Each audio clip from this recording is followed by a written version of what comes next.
Muito bem, de volta com o Gazeta Entrevista, aqui na TV Gazeta, no oferecimento da Auto Acre. Olha, os veículos Kia têm 5 anos de garantia, têm a mais avançada tecnologia automotiva, tem um design moderno e você encontra os veículos Kia na Auto Acre nesse mês de julho com ofertas sensacionais. Passa lá na Auto Acre que tem um veículo Kia que combina com você. Você vai se surpreender com os veículos Kia. Auto Acre fica lá na Via Chico Mendes, no 2º Distrito, em frente à Recol Distribuidora. Eu recebo aqui no Gazeta Entrevista o secretário estadual de Meio Ambiente, Edgar de Deus. Boa noite, secretário. Boa noite, Rogério. Um prazer muito grande estar aqui com vocês nesse programa. Nesta quinta-feira aconteceu o lançamento da campanha de combate e prevenção às queimadas aqui no estado e a CEMEIA, que está aí liderando esse movimento que engloba várias instituições no combate e prevenção às queimadas. Como é que vai funcionar essa campanha, esse plano de prevenção e combate às queimadas, secretário? Então, Rogério, é a SEMA, né? Secretaria Estadual de Meio Ambiente. Corrigindo, a CEMEIA é a Secretaria Municipal, né? Que integra também também, participa, né? E tem um trabalho muito importante aqui em Rio Branco. Então, nós temos uma comissão estadual de gestão de riscos ambientais que é composta por 41 entidades, né? Entidades que têm a ver com a prevenção, entidades que têm a ver com o combate e com o controle, né, das queimadas. E todo ano, quer dizer, esse é o 4º ano que a gente se reúne, faz um bom planejamento e a gente então tem um plano, que é o que foi lançado hoje, o nosso plano de prevenção, controle e combate às queimadas e também aos incêndios florestais, não é? E cada um com a sua função.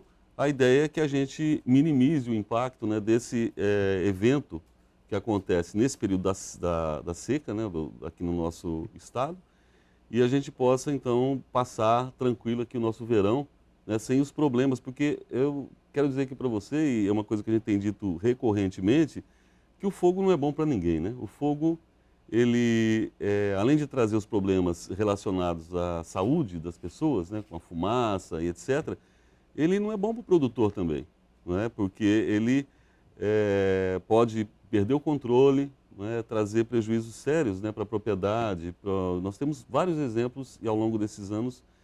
Então, essa comissão, que é uma comissão formada, na sua maior parte, por órgãos governamentais, tanto estaduais como federais, não é? E municipais, mas a sociedade tem um papel importante. Aliás, a sociedade tem um papel fundamental. Então, se o fogo não é bom para ninguém, não é? Eu acho que a sociedade tem que fazer o seu papel, né? Tem que procurar não queimar. Com relação aos produtores, aos pequenos produtores rurais, alguns que ainda utilizam esse método de se limpar o terreno utilizando o fogo. E existem novas técnicas. Como é que a Secretaria está abordando essas pessoas? Então, isso é uma grande questão que se coloca, não é? Os produtores, os pequenos produtores rurais da agricultura familiar, não é? Até 2012, você está lembrado que era proibido queimar, houve uma determinação judicial e que a ideia era do fogo zero. Mas a gente sabe que esse pequeno produtor, não é, que não teve acesso nem aos programas, por exemplo, que dizem respeito à recuperação, né, ou a fazer a sua agricultura sem o fogo, usando a leguminosa, usando a mucuna, outra leguminosa que possa melhorar o solo e ele não queimar, né, ou não teve acesso às máquinas, né, que poderiam estar ajudando a fazer a mecanização e não usar fogo nos plantios. Então, esses produtores rurais, né, geralmente esses produtores que são da agricultura familiar, eles têm hoje, né, o direito de queimar pelo próprio Código Florestal. O próprio Código Florestal tem um capítulo que trata sobre essa questão das queimadas controladas, né? Então tem uma série de regras, né, que vai desde fazer o acero, não queimar em dia de muito vento, preferencialmente avisar os vizinhos, etc., né, fazer o fogo em mutirão. Então o pequeno produtor, ele pode acessar as queimadas, pode fazer queimada, fazer a sua agricultura familiar. Agora, ele tem que necessariamente tirar a autorização junto ao órgão ambiental, né, que no caso é o IMAC, né? Então, essa licença, secretário, ela tem um prazo para ser expedida? Ele tem acesso à licença o ano todo, não tem um prazo específico. Se né? der entrada em um dia... Der entrada, a pessoa faz uma análise rápida, né, da viabilidade e emite né, ela demora um pouquinho, talvez uma semana para sair e tal, mas ele vai ter acesso à licença. E ele deve, então, procurar o órgão ambiental. Agora, uma coisa que eu gostaria de destacar, isso na zona rural, não é? É que na área urbana está terminantemente proibida as queimadas, né? E a gente sabe que não há necessidade de queimar, né? Tem muita gente que às vezes vai limpar um terreno ou até no lixão eventual, um terreno baldio que se transforma em lixão e quer limpar e acaba utilizando o fogo. Nesses casos não é permitido. Não, em nenhum caso é permitido queimar. Na zona urbana está terminantemente proibido. E tem uma punição até severa, né, para quem usa esse tipo de artifício. O pessoal tem procurado fazer, semeia, né, aqui no caso de Rio Branco, fazer um diálogo bom com a população, e aí que eu falo que a sociedade tem que entender que essa história de queimar não é bom para ninguém, né, só traz prejuízos. Porque e tem que não explicar queimar. também o seguinte. E se queimar, ele vai ser enquadrado, né, dentro da legislação vigente. Porque o uso do fogo provoca a poluição e, eventualmente, se torna um caso de saúde pública, né? Porque as pessoas respirando aquela fumaça, não é à toa que os postos de saúde aumentam e muito a demanda de atendimento para crianças, né? Correto. Prejudicadas com a fumaça. Correto. Então, além de não ser uma coisa boa para ninguém, né, nem para quem está colocando fogo e muito menos para quem está respirando aquela fumaça, né, ele está proibido. Na zona urbana está proibido. E na zona rural é permitido fazer na agricultura familiar, desde que siga aqueles procedimentos que são elencados lá numa situação onde ele precisa fazer a queimada, fazer a agricultura, né, e tirando a devida autorização. No caso da zona rural, a autorização é dada pelo IMAC, né, até 1 hectare. No caso eu citei agora há pouco, limpeza de terrenos, há um procedimento junto aos órgãos municipais para que seja recolhido aquele lixo ou entulho. Correto. Ele deve entrar em contato com a prefeitura, não tem aqui o número do telefone, mas tem um telefone que é divulgado correntemente, e se ele for fazer a limpeza, pedir para que seja retirado o entulho, né? Ele não precisa colocar fogo naquele entulho. E com relação às autuações para quem eventualmente use o fogo para alguma atividade dessa natureza?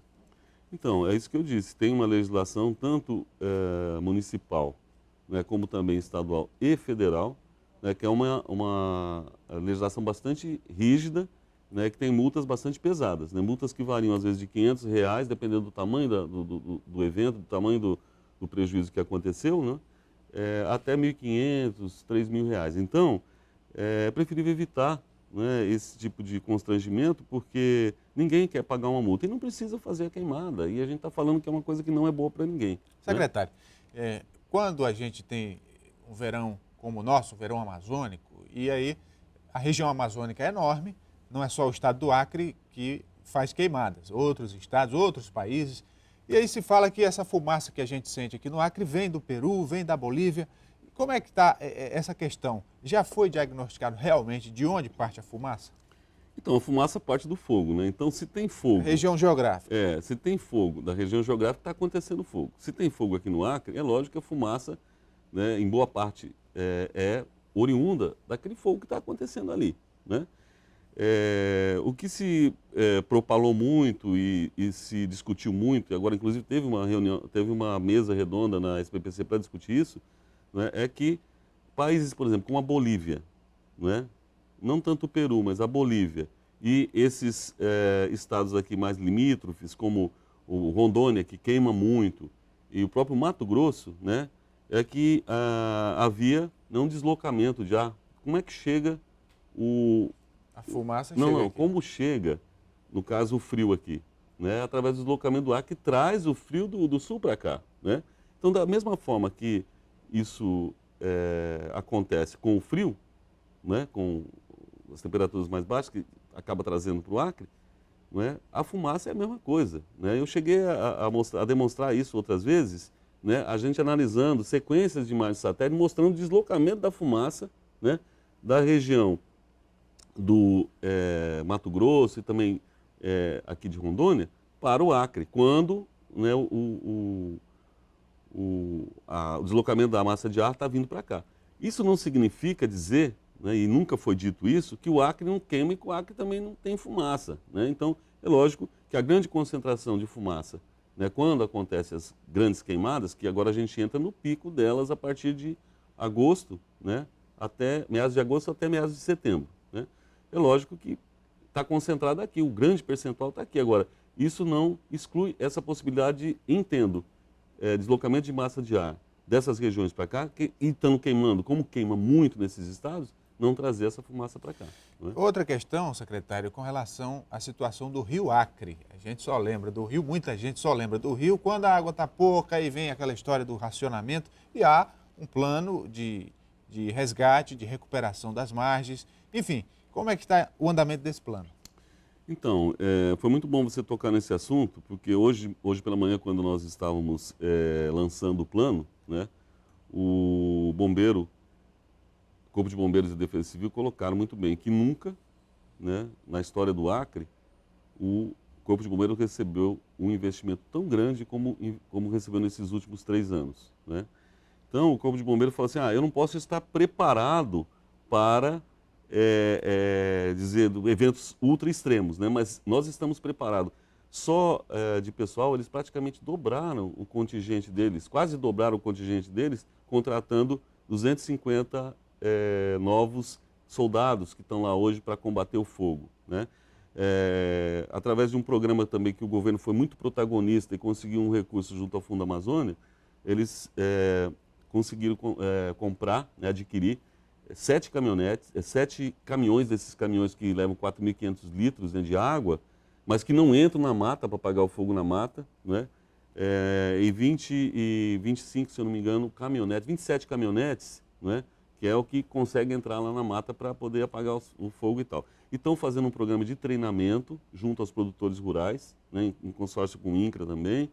Né? Enfim, eles estão muito bem preparados para enfrentar esse período. Agora, aquilo que eu estava dizendo, a sociedade, os produtores rurais têm que fazer a sua parte. Né? Se ele pode queimar, ele é o pequeno produtor rural, ele tem que fazer a queimada de forma controlada. Né? E aí entra o que você me perguntou, que é a questão da mitigação desses impactos. Né? Nós tivemos um processo de degradação das nossas matas ciliares ao longo de muitos anos. Né? E o Rio Acre, hoje, quando você visualiza uma imagem ou faz uma pesquisa sobre o Rio Acre, é o local onde está mais degradado, onde nós não temos mais essa mata ciliar, que chama de APP, Área de Preservação Permanente, ao longo dos rios e também das nascentes. Né? E ninguém, nenhum produtor rural que eu conversei, ou que nós temos conversado dentro desse programa, né, é contra recuperar. Às vezes eles não têm a condição para recuperar e sabe da importância que tem a água, né, para a sua propriedade e para o meio ambiente como um todo. Né? Então, todos os produtores rurais, à margem do Rio Acre, foram acessados e que acessaram o programa, eles estão muito felizes, né, com a possibilidade de estar recuperando, né, as suas matas ciliares. Então, nós temos hoje mais de 500 produtores ao longo do Rio Acre que aderiram ao programa. Né?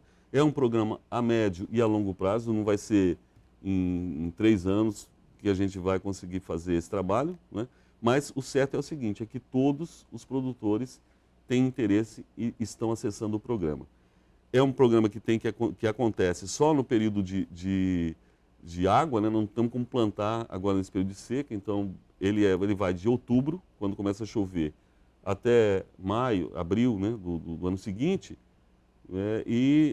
a gente já tem alguns resultados bastante positivos aí. Eu acredito que mais de 1 milhão de árvores que nós colocamos ao longo do Rio Acre, lógico, com a colaboração de vários parceiros, mas a SEMA, né, a Secretaria de Meio Ambiente, teve esse papel de protagonizar, né, junto com os produtores rurais. Então, nós começamos pelo Rio Acre e a nossa ideia é ir detectando quais os corpos d'água, né, quais os rios e igarapés que estão com problema, incentivar esses produtores a fazer a recuperação. Mesmo porque agora, com o Cadastro Ambiental Rural, nós temos o PRA, que é o Programa de Recuperação, de Regularização Ambiental. Para a gente encerrar, secretário, rapidamente, como é que está o programa, o Cadastro Ambiental Rural? Então, o Cadastro Ambiental Rural, ele é uma virada de página nessa questão da regularização ambiental. Ele vai trazer a segurança jurídica, né, e a tranquilidade para o produtor rural poder produzir. Então, é um instrumento obrigatório. Todas as 5 milhões e 300 mil propriedades hoje que existem no país tem que fazer, porque o novo Código Florestal está lá dizendo que tem que fazer. Né? No Acre já avançou muito? E no Acre nós temos 40 mil propriedades, né? E nós estamos avançando. Nós temos hoje os escritórios fixos, são 10 escritórios fixos nos escritórios do IMAC, é onde não tem IMAC na CEAPROF. Nós temos os itinerantes, nós temos os cadastradores itinerantes que estão em todas as regiões do estado, então só a pessoa ficar atenta, porque vai ser divulgado e a ideia é que o cadastro chegue próximo dele, e ele tem grandes vantagens em fazer. Primeiro, hoje, se você for acessar um financiamento no banco, o documento de regularização ambiental que pede é o quê? É o cadastro ambiental rural. Se você for fazer a transferência da propriedade, idem. Se você for vender um boi para um frigorífico, não é? Como hoje muitos frigoríficos têm exigido, você tem que apresentar o cadastro. E é um instrumento obrigatório e, mais que isso, nós estamos fazendo de graça. Nós conseguimos um recurso junto ao Fundo Amazônia, né, e estamos oferecendo isso de graça para o produtor rural. Então, ele tem que aproveitar, né, e fazer o seu cadastro e ficar livre, né, dessa exigência ambiental para poder produzir tranquilo, né, e para a gente poder avançar na criação dessa classe média rural no nosso estado. Muito bem, conversei aqui com o secretário estadual de Meio Ambiente, Edgar de Deus. Obrigado, secretário. Eu é que agradeço a oportunidade, não é? E, como palavras finais, pedir, né, a nossos produtores que não coloque fogo, né, nas suas propriedades, a não ser aqueles pequenos que precisam mesmo para a agricultura familiar, né, que a gente possa passar um verão tranquilo aí sem avançar nessa perspectiva de grandes queimadas. O Gazeta Entrevista vai dar uma paradinha. A gente volta daqui a pouco, depois dos comerciais. Não saia daí.